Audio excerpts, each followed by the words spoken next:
So, Sarah, police shared an update last hour. Let's talk about what they had to say. It was a lot. Yeah, Travis, it was. And what we heard is the 26-year-old Luigi Mangione is in custody. He was arrested on the lesser charge of forgery, but we heard them at that press conference call him a suspect in the December 4th New York City sidewalk shooting of a healthcare CEO. And that charges to that end are anticipated soon. They said the extradition from Pennsylvania, where he is right now in custody, to New York, that could be a longer process over the next as many as 30 days. But they do intend to move forward with those charges. Now, this is the results of what we had heard at an earlier press conference of evidence that was found, they say, in Mangione's backpack at the time of arrest. The contents that which were listed out, a ghost gun, the sort of weapon that could be created by a 3D printer, and as well a suppressor, as well a handwritten, we understand, a 3-page document. Police had said at the earlier press conference that it outlined mindset and motivation of Mangione, the suspect. That arrest was the result in Altoona, Pennsylvania this morning. In a McDonald's, a customer seeing this man sitting at a table and eating, we understand, the other customer going to an employee at McDonald's and saying, I recognize this person, I think it's from, I wanted a second verification, but I recognize them from the pictures that the New York City police had been circulating widely of the person that they were looking for connected to that shooting. The employee at McDonald's also looked and then decided to call 911. The responding officer arriving or being dispatched to the McDonald's about 9:15 this morning, and that rookie officer, and he was a rookie, just 6 months on the job, walked into that McDonald's, approached the possible suspect who was sitting wearing a mask at that table, and the rookie officer, who was patrolman Tyler Fry, was at the press conference and he talked about the interaction that he had with, now we know, Luigi Mangione, and how that arrest went down. I want to play you what he said. As soon as he was wearing a blue medical mask. As soon as we pulled that down, or we asked him to pull it down, me and my partner and I recognized him immediately, just from what we saw in the media. He was very cooperative with us, didn't really give us too many issues. Once we found out his identity, we took it from there. How does it feel with 6 months on the job as a law enforcement officer to be part of, to make this arrest? I can't say I was expecting it by any means, but it feels good to get a guy like that off the street, especially starting my career this way. It feels great. Okay, so Sarah, what are they saying about any possible motivation here for the killing of Brian Thompson? Well, they had said at the earlier press conference that there was an unhappiness, there was some kind of an unhappiness with corporate America, is how they described it. But they haven't gotten any more detail than that. And at this most recent press conference, they said that they wouldn't, and that they were also exploring electronic media or devices that he had on his person. So that's where that stands. We did hear from Governor Josh Shapiro, who is the governor of Pennsylvania, who made a point of wanting to speak at the press conference tonight, talking about his praise for law enforcement and the fast-acting response that they had when they received that public tip and where it has led. He also, though, made the point of wanting to condemn those who have, since this homicide occurred on December 4th, taken to various corners of the internet, social medias, talking about healthcare as an issue and feeling polarized about it, and finding, he said, he described it as some cause for celebration of the fact that Brian Thompson was killed. Now, Brian Thompson was a father of two. He was a husband, he was a friend, and he was laid to rest at a private ceremony today. And what you heard from Governor Shapiro is that those who would speak to that end, that person who is responsible for his death, he called them a coward, and he said that anyone who would celebrate a coward, that is not acceptable and not a way to deal with an issue of health care, which the providing of insurance can be a polarizing issue, but this is not the way to deal with it, nor is it a solution. But let me play you that clip. In America, we do not kill people in cold blood to resolve policy differences or express a viewpoint. I have no tolerance, nor should anyone, for one man using an illegal ghost gun to murder someone because he thinks his opinion matters most. A big part of this press conference as well, Travis, was Shapiro and other authorities who were speaking, making an appeal to the public. Again, praising the public response at the McDonald's in Altoona, Pennsylvania this morning, where there was a recognition, see something, they said something to police, and it resulted in this arrest. But what they have said is that since December 4th, they want to track the movements that Luigi Mangione has made, and they believe somewhere between Pittsburgh and Pennsylvania that he has been moving, and perhaps in various businesses. They don't know exactly. They want the public to think back. Have they seen him? Do they know something?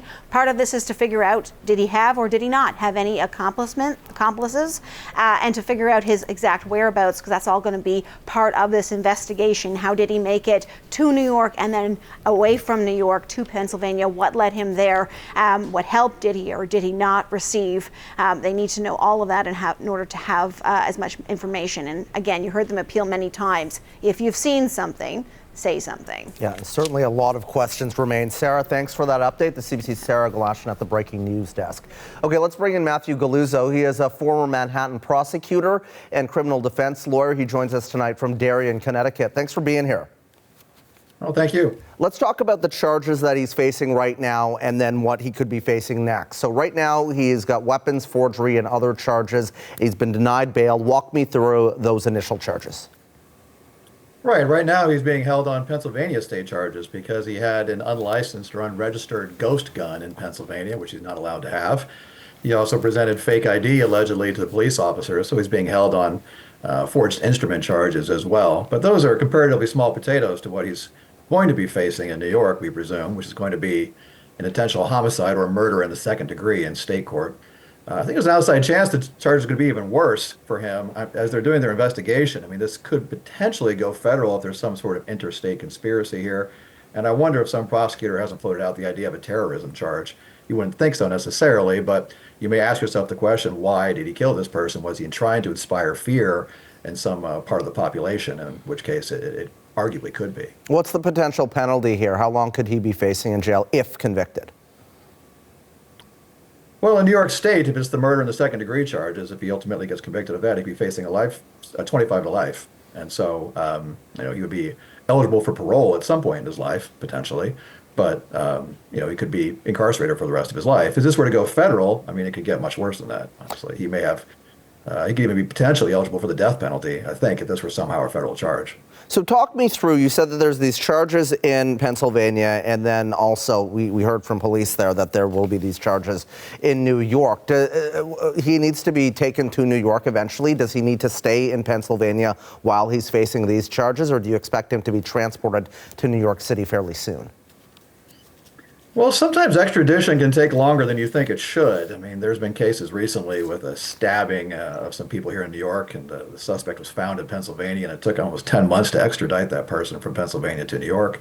But as a general rule, it shouldn't take that long, maybe a couple of months. He'll definitely be in Pennsylvania custody while awaiting the transfer over to New York. But New York, I expect, is going to probably seek an indictment from a grand jury in the meantime. They'll probably have some prosecutors go into a grand jury, present whatever evidence they have in the next couple of weeks, and then they'll use that indictment to be the source of a warrant and a transfer up to New York. And he may never actually finish the case in Pennsylvania. Pennsylvania may just let New York have it, so to speak. If you're defending him as a client, how do you do that with what police say is a mountain of evidence, manifesto, etc.? Right. I mean, we don't know exactly what the evidence is going to be just yet, but I mean, you can reasonably expect there to be ballistic evidence. I mean, they found a firearm on him, and if that firearm matches the shell casings that were found or the rounds that were used to kill this person in Manhattan, then I think it's going to be pretty much game over in terms of a proof perspective. But there's also going to be cell site location data. They're going to use his cell phone that they found to track his movements, in the past. And maybe they can place him there in Midtown Manhattan at the day and time that the shooting happened with his cell phone. And, if those two things come together, it's going to be very hard to defend it. in terms of the merits of the case. I don't know if there's a search and seizure issue here. I would certainly try, if I were his attorney, to contest and argue that the police in Pennsylvania didn't have probable cause to stop him, to question him, and to arrest him, given what was sort of, arguably a hunch or a photograph that had been disseminated of part of his face. I mean, maybe that's not a winner of an argument, but it may be the best one he has if all this other evidence comes together. Okay, so what do you think the next steps here are in this case? What will you be watching for in the days and weeks ahead? Well, if it comes to a point where the evidence does appear to be overwhelming, let's just say, if we get this ballistic evidence or the cell site data and these other things that come together, you'll be looking to see if they find any accomplices, if anybody helped him along the way. So far, it doesn't seem like it, but it's certainly possible. I think the other thing we're going to really need to learn more about here is what is motivating him and what's really going on in his mind. I expect that whatever defense attorney he gets is going to subject him to a battery of psychiatric tests from experts to see if he has a mental illness, to see if he's neurotypical, for example, or just to find out if there's something going on there that might sort of mitigate what he did and hopefully get some leniency at sentencing. Well, do you think on that point that there's a possibility if the defense makes that argument, he could be found not criminally responsible? Well, I doubt it, and I'll tell you why. Because it's not just the question when you're determining whether someone is criminally responsible based on a mental illness. It's not whether or not they have a mental illness. It's whether or not, because of that mental illness, they don't understand that what they're doing is wrong. And when you have someone kind of dressed like a ninja, executing this person like an assassin, and then fleeing the scene, I mean, clearly he doesn't think he's doing something heroic, or he'd be showing his face and standing there after the fact. But he fled and he tried to get away with it, which shows that he understands that what he did was wrong. So, but it may be that he's doing it for reasons relating to his mental health. He may not be altogether healthy, and that's really an argument for mitigating more than it is for finding somebody not guilty. Okay, Matthew, we've got to leave it there tonight. I appreciate your analysis on this. That is Matthew Galluzzo, a former Manhattan prosecutor and criminal defense lawyer. Okay, let's bring in right now Michael Alcazar. Michael is a retired NYPD detective and a hostage negotiator, as well as an adjunct professor at John Jay College. He joins us now from Doylestown, Pennsylvania. Thanks for being here. I just want to get your initial thoughts on this news conference and what your biggest takeaways were. Well, it was good information. It's already confirmed what we already knew, that they got the evidence, recovered the weapon. So I think what they're gonna do now is that they're gonna link the weapon to the DNA recovered at the crime scene, the DNA, the fingerprints, so we can place him at the scene of the crime. They're calling him a person of interest. They haven't called them the suspect yet, but I'm confident that once they confirm all that information, they're going to do a DNA swab on him, take his fingerprints, and then compare it to everything that we've recovered in New York, and then press the charges on him. Okay, and they did say in the news conference there that they are likely going to be pressing those charges or laying those charges in the next over the course of the evening or to tomorrow, the next couple of days, and that he is a suspect. Now, let's talk about what they're going to be doing with this evidence. They talked about written documents, electronic documents, and Pennsylvania State Police said that they really have a mountain of evidence to go through. In terms of priorities, what do you think is first here? I think first is going to be the weapon with the suppressor. They're going to try to link the ammo that we recovered in Manhattan, the spent shells and the live rounds, to see if matches the rifling perhaps of this ghost gun. That's going to be tricky because it is a ghost gun. It might not work the same way as a regular gun. So hopefully it still has a barrel that has rifling that we can link the bullets to. And that's going to be huge. And then his fingerprints and DNA potentially on the water bottle, on the phone, on the bullets. These are all excellent information, excellent DNA recovery that they got today. Good job by the Altoona police officer who's a rookie and did an excellent job making this apprehension. There are also a number of different jurisdictions involved now. New York, Altoona, you've got the state police as well. How does the coordination of that work and then getting him finally back to New York? I think Altoona is gonna, put their charges through, and then once they're done, with that, they're going to contact the NYPD, and NYPD will help bring him back to New York.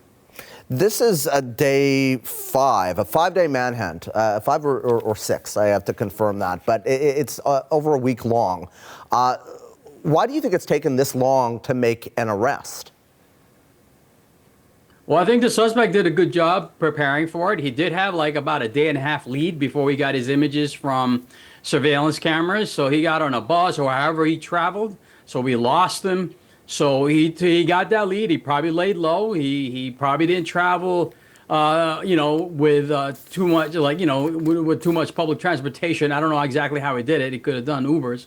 But and then I think he just got tired. I think he got tired and he wanted to be caught. He had all this evidence on him. He had all this time to get rid of the weapon, get rid of his manifesto. He kept it all with him until he was arrested. So I think it's going to be very telling once we have him, and hopefully we can interview him and interrogate him and get his motive. Why did he do this? Who were the players, if any, that helped him with this assassination? So I think he thinks himself as a martyr. He wants to be heard. He wants to be vocal. I wouldn't be surprised if he makes statements to the NYPD detectives handling the case. Do you think he wanted to be caught? I think he did. I think he just sat in a McDonald's. He was done. He's on the run for like 6 days. And I think he just gave up. I think that's it. He doesn't have anybody to call. I mean, if he calls anybody, we're already there, right? If we've already identified, well, they said they didn't identify him, but we've already staked out the area. So I think he's just done, and he was tired of running. Let's talk about next steps here. And I know that he was cooperative during the arrest, but police now saying that he is uncooperative. They also are trying to eliminate the possibility of any kind of accomplice here. What's the next steps in trying to ensure that there is no one else out there that might be involved? Well, now that we have his identification, we're going to comb through every kind of correspondence that the organization might have had with him. I read somewhere that he did this because he was upset of some kind of a coverage or a lack of coverage for someone he cared for. So that's going to be very telling. We're going to look at all the documents, any kind of interaction, perhaps with the victim, emails, letters, any kind of correspondence. And then we're going to try to find out why he did this. How did he plan this? Again, are there any other actors, like the commissioner said, that helped him facilitate this assassination? So it's a lot of information. They're gonna do it meticulously. They're gonna put the puzzle pieces together and hopefully get more evidence for a prosecution. Let me just ask you one last question. This is not from an investigative standpoint. It's more just about this case in general. It has garnered a lot of attention online. I was just looking online. There are some people already, targeting the customer and the employee at McDonald's, the officer that arrested him as well, because they are looking at this suspect like he is a martyr. What do you make of that conversation going on right now? Well, it tells me that a lot of people are probably frustrated with their coverage or lack of. And they see this guy as like a homicidal Robin Hood. So maybe people sympathize with him. And when his story goes out there and we find out exactly why he did this, what caused him to do this, he might draw more sympathy. But the reality is he's a murderer. He's going to be arrested. He's going to be prosecuted to the full extent of law, and this is not acceptable. Okay, Michael, appreciate your time on the breaking news tonight. That is a retired NYPD detective, Michael Alcazar, joining us from Doylestown, Pennsylvania.